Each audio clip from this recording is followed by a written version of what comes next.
Hello and welcome to the Football Parliament podcast, your one stop destination for all your football debates, opinions, and discussions. We are approaching the end of the season, and in today's podcast, joining me is Chirag and Vedant, and we are going to be discussing about each of Europeans' top five leagues, their top four races, and title races. So, thank you guys for coming to the pod. Thank you, Palash. Thank you. Starting with what people call the most entertaining league, the best league for goal scoring. Let's start with Germany with the Bundesliga. Bayern Munich, ninth consecutive title. What do you have to say, Chirag? See, that was something pretty much clear because all other teams, I would still say, Dortmund, Leipzig are in the building phase, in the rebuilding phase. They are not going for the title right as of now. So Bayern Munich did not have any competition, but definitely in mid-season we all knew they were facing some of the other issue and they were lagging behind and they had a stiff competition from Leipzig. So I consider that it was a good overall league, overall season for Bayern Munich, but we all knew at the end they were going to go for the title. And if they were out of the Champions League, they definitely were eyeing for a title, and that is the Bundesliga. But according to me, the other thing I would like to add here is that Bayern Munich still are going to sack their manager, or the manager is going to depart from the league, in spite of winning the league. So winning the league at Germany is not something so big for Bayern Munich that we should even consider it as one of the biggest victories or celebrate it as one of the wins, because both the management and the board and the team is not even satisfied with this result. So over to you, Vedant. Bayern Munich were crowned Bundesliga champions for the ninth year in a row after their closest challengers RB Leipzig lost to Dortmund. The champions celebrated in style by thrashing Borussia Mönchengladbach, and after second place, RB Leipzig lost to Borussia Dortmund. It was clearly pretty much over. Personally, I knew that Bayern Munich can do it again, and they did it in style. They beat 6-0, and Robert Lewandowski scored a hat trick. And I think Lewandowski has 39 goals, and In the he's just Bundesliga. one goal behind. I think so. Yeah, he's just Yeah. one goal I think, yeah, behind Gerd Muller. one It's his all-time Bundesliga. record. Yeah, he's just one goal behind Gerd Muller's Bundesliga record of 40 goals in a season, and the poll has two more games to beat the record. Kingsley Coman, Thomas Muller, and Leroy Sané also got on the score sheet as the champions ran out emphatic winners. It was another irresistible performance by Bayern, whose status as champions had already been renewed before kicking off following RB Leipzig's 3-2 defeat, as I said again. The silverware is coach Hansi Flick's seventh in a season and a half as Bayern coach before he departs at the end of the season. Chirag and Palash, I have a question for you all. What do you all feel about Hansi Flick leaving, and will Nagelsmann be able to, cope up with Bayern winning the champions again, Bundesliga title Yeah. If again? you don't, yeah, should I Yeah, see, speak first? definitely.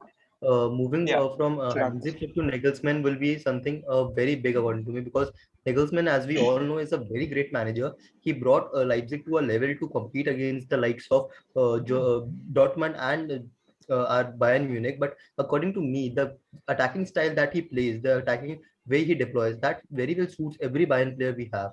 Bayern, we know, is the most consistent team when you approach a team which has to score.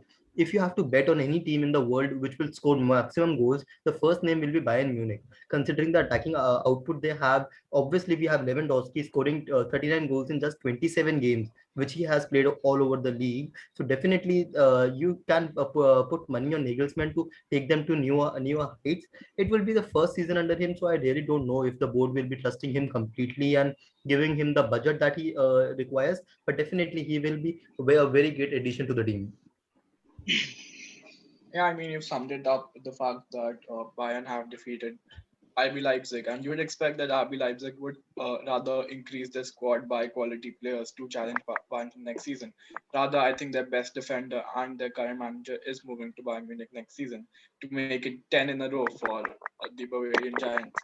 Regardless, I think we should move on to the top four race, which is a lot more interesting than the title race over here Just because it before involves. just before we go to the top four race, I have one funny thing to mention that in the pre-match, Marco Rose, who's the coach of Borussia Mönchengladbach, clearly mentioned that we're not just here to celebrate the championship with them, we're here to beat them. And it's but that's precisely what his pitiful team did. So it's a bit funny. Moving on to the top four race, it's actually Wolfsburg, Borussia Dortmund, and I think it's Frankfurt. The three teams that can still, one of them will drop out of the top four. I think Dortmund have just 1 point edge over Frankfurt, who are sitting on fifth. However, Frankfurt's remaining two games are against Freiburg and already relegated Schalke. So Freiburg are currently on a mixed form, and Schalke, as we know, have had a disastrous season. Dortmund, contrastingly, I think the first game I'm not so sure about, but the second game is against Bayer Leverkusen. So they might have a 1 point First one is lead against the right now. mains, FSV mains. I think that's a mid-table team too, if I'm not wrong. So Yep. yeah, it'll be interesting because this move, people might think that it's just top four race for the Bundesliga. It doesn't matter so much, but it actually involves a team which has two of the brightest and most wanted, talented youngsters in world football right now, Erling Haaland and Jadon Sancho. So considering if Dortmund bottles the top four, if they do not play Champions League football next season, will the impressive duo still remain at Dortmund, or will they find the moves otherwise? Is a question that will be asked. Definitely, like Dortmund pushing out of the top four is something that you need to remember. It is something very, very big for the world football right now because, as we know, European Super League has been thrashed. No more extra money to any big club. Everyone is living in crisis, financial crisis during this pandemic, and everyone looking to get one big player, either Jadon Sancho, either Erling Haaland. Now have to depend on what Dortmund will offer because obviously it has to be the first say it will be obviously of Dortmund because they will set a price of their player. If Erling Haaland is not leaving, according to the Dortmund manager, oh sorry, the Dortmund CEO, still, but said Jadon Sancho is on the transfer list. Definitely, like, and any big club would be going for him. But now, what makes the difference is the extra 40 million. If you finish in the Champions League, they will ask for an extra 40 million from you. And if they do not, they will be eager to sell either one of them, and rather for a lower price. Jadon Sancho, which was available for 120 million to Manchester United the previous season, now will be available for around 80 million. So this is what these two games have in stake, not just for Dortmund but for other teams as well. Definitely, all will be eyeing Dortmund should move out of the Champions League, but obviously we all know how good of a Dortmund team is. They slipped this season, but definitely they have the quality and they deserve to be in the Champions League, according to me. That's the thing we should see. Now let's move on to another league, which is what people say is not it should. It's not a top four league. People call it a farmers league, but this season they have quite a good title race. It is the Liga from France. The title race involves Lille surprise package for the season and Paris Saint-Germain with two games to go. Paris Saint-Germain are it's not in their hands to win the league anymore. Lille have a 3 point advantage over PSG with just two games to go, as I said. 4 points from the last two games for Lille will ensure a minimum of 4 points, obviously, will ensure uh, that they pass Paris Saint Germain for the race to the title. If you actually see the remaining two games for Lille as well as PSG, they are relatively easy games for both the clubs. I think Paris Saint Germain, the clubs that they face are currently near the relegation zone, whereas the clubs that Lille face are in the mid-table clubs. I think they're 10th and 11th. So PSG will back themselves to win both the games, considering their squad, the amount of money they spend, and the quality they have. But as I said, it's not in their own hands anymore. If Lille take a minimum of 4 points from the last two games, we finally see the end of dominance by Paris Saint-Germain in France in Mauricio Pochettino's debut season. Definitely, Mauricio Absolutely. Pochettino. Yeah, PSG please have go. won PSG have won the title in 7 of the last 8 seasons in League One, even though Juventus won 9 Serie A titles in a row and Bayern Munich equaled that tally in Germany. French football has often been, singled out and accused of being especially uncompetitive. However, it is worth remembering that 6 different clubs claimed the title between 2008 and 2013, and even after QSI's billion took charge, the league has remained the most even in Europe, below PSG at the top. This season has been even more competitive than usual, with 2 rounds of games to play. 4 clubs have hopes of winning the title, and an equally enthralling battle is raging even at the top of the bottom. at the bottom of the table. Dehon were regulated last month, but it is unclear which two clubs will join them in League Two next season. Only 6 points separate Brest in 14th and Nimes in 19th. The battle to avoid the drop took another exciting turn this weekend. Two of the clubs in the relegation zone, Nimes and Nantes, both won 3-0, and the four clubs above them in the table all lost. So League One actually is a bit exciting, and I really want Lille to win the league this season.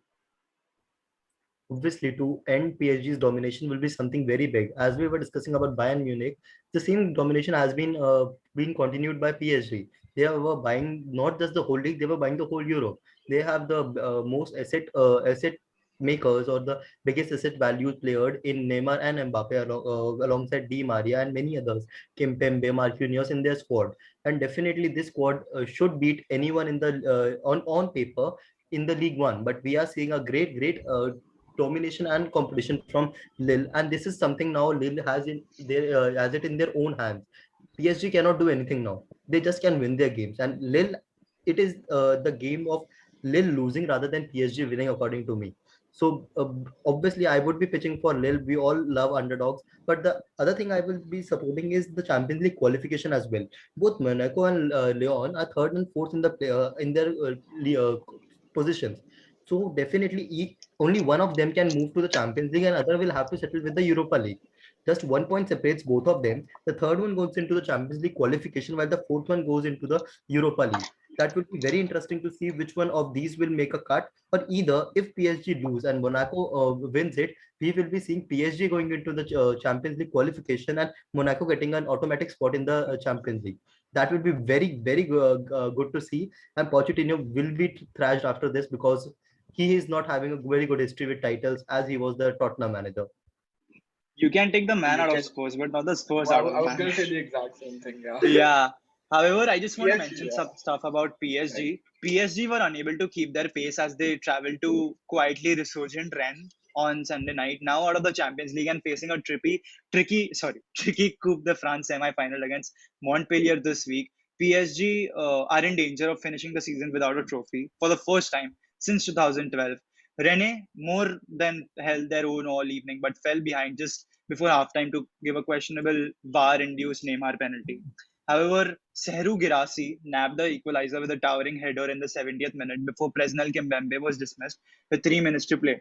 As a result, next Sunday is a match point. If Lille beat Saint-Étienne, that's what they say in French, and PSG failed to win against Rennes, Christopher Gatlier's teams will be champions. Lille will win the league.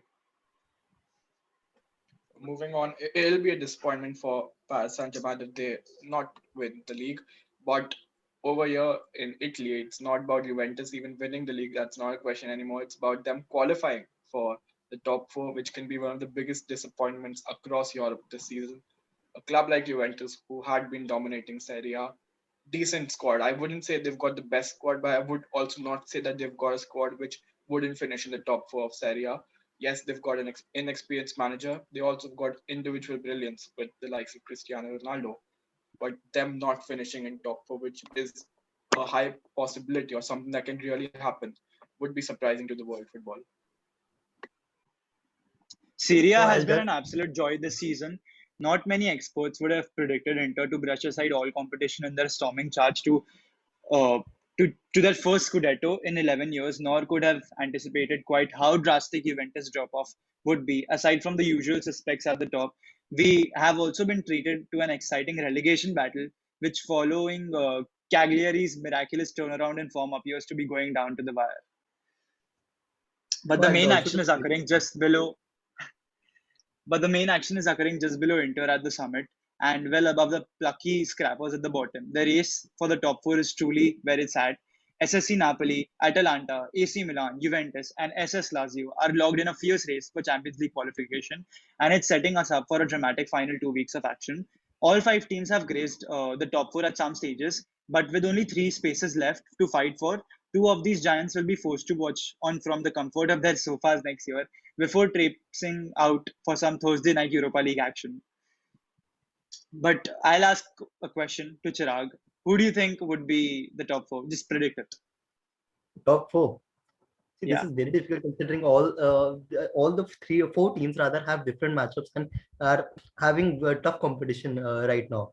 See, they do not have to play in Europe. Any of those have don't have to play in Europe, if I'm right. And also they do not have any big matches come up. So what they all need to do is focusing on the league. See, according to me, Inter obviously have won the league. There is no competition out there. But something Atlanta and Milan have the willpower, according to me, to go far because both of the teams have shown their uh, rigidness. And as we said, like it's for Lille to lose and PSG to gain. The situation is same here. It is of Napoli to lose and Juventus to win. If Napoli just continue to go and just score and sit back and win their games, they can go with any dark tricks they want, cheap tricks they want. Now they cannot lose the league until they want themselves to lose the league. So according to me, it will be the same. I think Juventus will be falling down to Europa League, and obviously Ronaldo won't be playing in the Thursday night Europa League. He will be leaving the Yeah. club, and that is something I will be loving to see where he moves on to next. No, he'll Definitely, actually I say, I think. wanted a challenge. I wanted to win a different trophy, apart from the Champions League because I was tired of winning it. Okay, He back to can the then go Serie to A. no, he can then go to Spurs Huh. and win the international Hyundai Cup. That will be the best for him in the preseason. See, even I think Juventus won't get a Champions League qualification because they face Inter Milan, who are in the best form of their life ever. So I Inter think scored Inter 8 Milan goals in will last be. 2 matches. Yes, exactly. That's why I said that. And Inter Milan face Juventus, a Juventus which is a dead side, although they managed to beat Sassuolo comfortably. But I think Inter Milan will thrash Juventus, and Juventus will be out of the Champions League Just qualification. don't rule out 100 Cristiano in the big Juventus game. goals for Cristiano Ronaldo as well. Sorry? 100 Juventus goals for Cristiano Ronaldo. Yeah, and for Paulo Dybala. But who cares because Juventus won't get the Champions League qualification. Let's see. I think we should move Hopefully. on to the best league in the world, which is the English Premier League. The title race is done and dusted in favor of Manchester City, but the top four race not so, especially with Chelsea's loss against Arsenal. If Chelsea won against Arsenal, you would probably say that okay, now the top four race is closing down. Chelsea is a nailed on finisher in the top four, but now it's a lot more open. It's open because Chelsea and Leicester, I think they're separated by 2 points, Leicester being 2 points above. There's West Ham, and there's Liverpool below West Ham, however, with the game in hand, with which Liverpool can actually finish as high as I think it's 68 or 69 points. And In total. Chelsea, in total, Yeah, yeah. yeah, and Chelsea, I think they're on 64 points with two wins will take them on 70 points. However, the two games aren't the easiest of games. The first one being against Leicester City after the FA Cup final. So if Chelsea win the FA Cup final, obviously Leicester City would want a sort of revenge out there in the league. They are competing for top for themselves. The second game isn't an easy one. It's against Aston Villa, the last game, I mean. Or the last time Chelsea faced Villa, I think the score was 1-all. It was a different manager, but still, both of the games aren't exactly easy. Liverpool, they face Manchester United today. That's their only tough game. After that, I think they've got all quite easy fixtures, but obviously it's the Premier League. Any team can defeat any team. You cannot call it. But Chirag, as a Chelsea fan, do you see Chelsea dropping out of the top four? No, see, first of all, I'll just mention talking about the tightness or the competition in the Premier League. If you just have a look on the Premier League table, the current top four all can finish with the title and the top four position. If you see Manchester City can like they already have won the Premier League and they will be in top four. Manchester United could go and win the Europa League and they will be in top four. Chelsea could go and win the Champions League and they'll be in top four, and Leicester could win the FA Cup and will be in top four. So this is the competition we have in the Premier League this year. All four sides going for a title and also for the top four position. This is what I think makes it the most difficult for the top four teams here, because everyone is fighting for a title as well, a European title or the domestic title. So definitely that makes things very difficult. Because yesterday we saw Chelsea's game. Chelsea rotated the squad so much that they were not able to beat a mid-table Arsenal. Who can expect Chelsea not going to thrash Arsenal in this kind of form when we were thrashing the likes of Real Madrid and Manchester City at their home grounds? So definitely, I would see Chelsea winning here, but you do never know what happens in the Premier League. As I predicted, Yesterday I on my podcast, I mentioned it. Never count Arsenal out. And just look what happened. So talking about the game, see, the biggest advantage Chelsea here has is that they have a game against Leicester in hand. They do not have to see what happens with West Ham and Liverpool. Rather, they just have to focus to win the game against Leicester. If they win the game against Leicester, they definitely are going into the top four. So for Chelsea right now, they have to play three finals and they have to win the three finals according to me. It has to be the FA Cup final, the Premier League top four final, and the Champions League final. Not only the Champions League spots, but the race is also building up for the Europa League spots, which is given to the fifth and sixth team. You would expect one of Chelsea, Leicester, and Liverpool. One of these three who drop out of the top four would get the Europa League spot, but there's also Tottenham, who I think is just 1 point behind Liverpool. And not only the Europa League spot, there's also a completely new league altogether. Uh, Conference League. the Conference League, something that Arsenal can qualify for. So Arsenal fans would be like, we are playing the UCL after 5 years, but not the Champions League, the Euro Conference League. Definitely, that is something not we should even focus about because see, West Ham finishing above Liverpool, Tottenham, and Arsenal would be something stand mark to all of them that what level have they all gone down to? Because last time West Ham were away from relegation zone by like 2 or 3 points if I am right, and now they are away from Champions League spot by the same amount of points. So you need to see where all of them went wrong. Liverpool saw a downfall. Arsenal always going down, never coming up. Uh, Tottenham, they also don't know what they want to do. They are not even getting a manager. No one is agreeing to take their job as well. So obviously, it is a very open table. Top eight teams do not know what their fate is. This also determines what they are going to do in the summer because their summer business window obviously depends on where they finish and which competition are they going to face in the next upcoming days. Definitely, the relegation battle in Premier League is already done. No competition as in there. So the mid-table teams and the lower card teams will be offering the top teams to go and take their points because definitely they are going to try their academy players, their scouting players, their very young squad or their rotational players who they just want to give the time to go on the field and try and experiment. So definitely, I think top four or the top eight teams should take the advantage of this fact and should go on and go completely all out to get the top four spot because we all know that means a lot after the European Super League. No one is going to give you 300 million to play in a different league now. Well said. And Vedant, what do you have to say about the La Liga title race now? The La Liga title race is entertaining. It's a huge moment for Atletico de Madrid. It was truly a special moment for the Spanish Giants, and one I'm sure that the players wish they could share with the fans. And had it been safe for them to be in attendance for the La Liga clash, however, it would be naive to say that Atletico supporters had no bearing on the game. Like against Sociedad, there was actually a sizable contingent of fans who gathered outside the Vandra Metropolitano, and they rustled up such an incredible atmosphere that videos quickly emerged on social media of those within the stadium being able to hear the fans as they were in the stadium, which gave Atletico the confidence they needed to beat Real Sociedad. And I think that could be a title changer. And Real Madrid face Granada today, sorry. And if Real Madrid lose this game, it's Atletico's title. There's no way Madrid can turn it around again in the last two games and pin it. If Real Madrid win this game, they do still stand a chance because they have a game to go.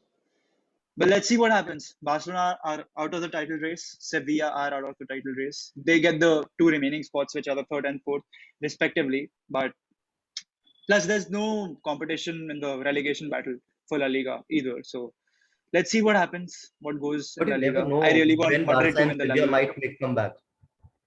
Huh? You never know. You never know when Barca and Sevilla might make a comeback. The last 2 weeks were not good for both the teams, but the next two I don't weeks think should I not don't be think good for Sevilla have Atleti got and Real. enough games to make a comeback. Sevilla, I think, are way too many points behind, but Barcelona So might. Sevilla cannot go, but they Sevilla can cannot. spoil the party for anyone.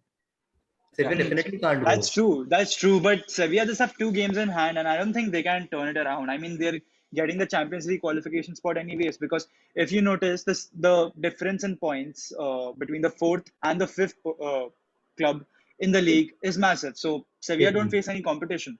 Yeah, Sevilla don't face any competition because Real Sociedad bottled up in Feb. So they don't get the points, and it's fourth, and Sevilla is getting the fourth spot. Barcelona will get the third spot, and it's between Real and Atletico. What happens? I want Real to win the La Liga, but as a football fan, it should be Atletico's because they've shown a lot of character, a lot of matureness in their building of plays. So They truly deserve it. I just don't want both of them to win. I just want a new winner. I don't know why, because that will make the league the most interesting one right now. Obviously, it is an Yeah. interesting league to see the battle, but it will be the most interesting in the final week if both of them lose their coming games. If Three Madrid lose title to races Granada, now. it's sorted. Atletico win the league. But if And if Madrid Atletico still win lose the both game, of their two, then Madrid wins the league. I'm happy. Y'all get a party. So three title races done and dusted. Inter, Manchester City, and which was the third one? Bayern Bayern Munich. Munich. Bayern That Munich. have already have their hands on the title. Two title races, which are La Liga and the League and title races, still to be decided. Also, many teams can still qualify and drop out of the UEFA Champions League spots for next season. We still have the finals of the Champions League this season, which is between Chelsea and Manchester City. But with all said, I think that's it. That's it for the podcast. And for more top quality football content, Before we close down for the podcast, sorry to interrupt, but I just have to mention one thing about La Liga is that the title race is there because Barcelona, Real Madrid, and Atletico Madrid have been poor. I mean, for Spain, they're obviously dominant and stuff, but in general, they've been poor. I mean, Real Madrid can draw to Granada. You never know. Atletico Madrid can draw their next game. Anything can happen. It's not competitive in La Liga, to I'm be telling honest, you, if because they're Real is losing going to win games the more. title, if Real is Yeah, winning the title, Hazard is yeah. handling you the title. That is for sure. Handling what? Hazard is going to win you the title. Sorry, Hazard is gonna be. He is going to win you the title. He will score the He's most gonna win you decisive the goal title. for you. Yeah. Actually, it was a fluke. It was Toni Kroos's goal at the No, no, first moment, now I'm he thinking will so. score one they more, all the count. decisive They all goal. count. Let's see what happens. I mean, I really want Actually, if Madrid to win, but Hazard wins the La Atletico Liga, deserve it. it would be his. I think it would be his second La Liga, along with two Premier Leagues and one League as well. So that would be quite a decorated league trophy cabinet ranging across three leagues. Regardless, with this we come to the end of the podcast. For more top quality football content, keep listening to the Football Parliament podcast. You can also listen to us on Spotify, Apple Podcast, Breaker, and other such platforms. Until next If you time, don't I'm want to Palash see Palash's signing off. face. Peace.